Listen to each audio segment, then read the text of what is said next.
Hello friends, අද අපි Mihintale campus එකේ ඉඳලා අනුරාධපුරයට කෝච්චියෙන් යන්න තමයි හදන්නේ. ඉතින් මිහින්තලේ දුම්රිය ස්ථානයේ ඉදි කරලා තියෙන්නේ රණසිංහ ප්‍රේමදාස ජනාධිපතිතුමා කාලේ උදාගම් නිර්මාණය කරනවත් සමග. ඉතින් දුම්රිය ස්ථානයක් තිබ්බත් මුළු අවුරුද්දටම දවස් 3යි ට්‍රේන් එකක් එන්නේ. පොසොන් පොය දවස්වල තමයි මේ ට්‍රේන් එක වැඩ කරන්නේ. ඉතින් පොසොන් පොයට පෙර දින, පොසොන් පොය දවස සහ පොසොන් පොය දවසට පසු දින. මේ දවස් තුනේ තමයි ඉතින් ට්‍රේන් එක වැඩ කරන්නේ.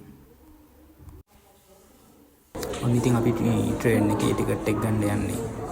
ඉතින් ට්‍රේන් එකේ ටිකට් වලට මේ පාරත් ස්පොන්සර් කරලා තිබ්බේ AIA ඉන්ෂුරන්ස් වලින්.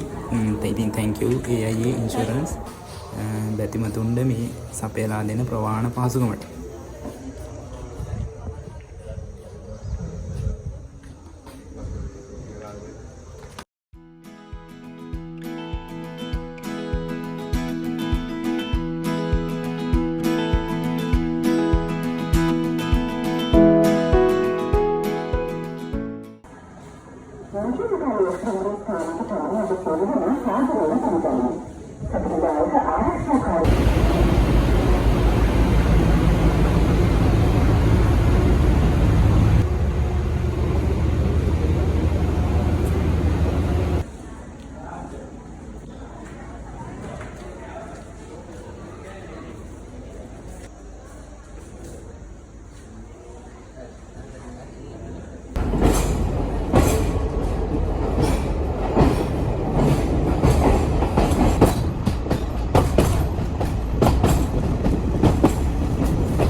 ඔන්න ඉතින් අපි මිහින්තලේ ඉඳන් අනුරාධපුරයට යද්දී හම්බෙන පළවෙනි දුම්රිය නැවතුම්පොළ වන අශෝකපුර කියන දුම්රිය නැවතුම්පොළට ආවා.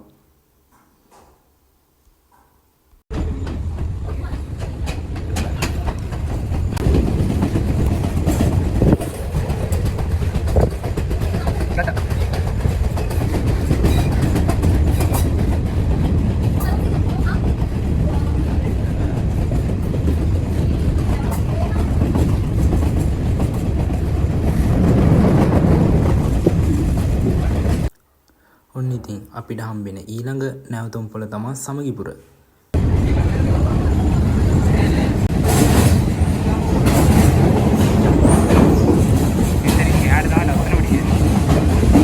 අනුරාධපුර මිහින්තලේ දුම්රිය ගමනේ අපිට හම්බ වෙන ලස්සනම ප්‍රදේශය තමයි මෙන්න අපි දැන් පසු කරගෙන යන්නේ.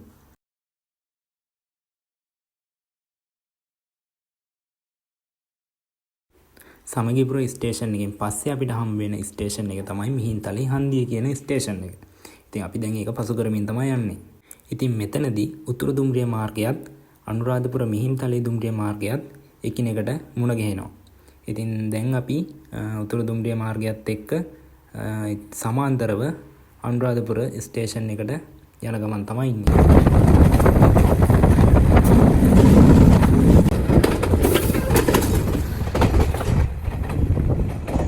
ඔන්න ඉතින් අපේ ගමනාන්තය වෙන අනුරාධපුර දුම්රිය ස්ථානයට කෙමෙන් ළඟා වෙමින් තමයි ඉන්නේ. ඉතින් පොසොන් එකට අනුරාධපුරේ ආවොත් මේ දුම්රිය ගමනේ අත්දැකීමත් එකතු කරගන්න අමතක කරන්න එපා.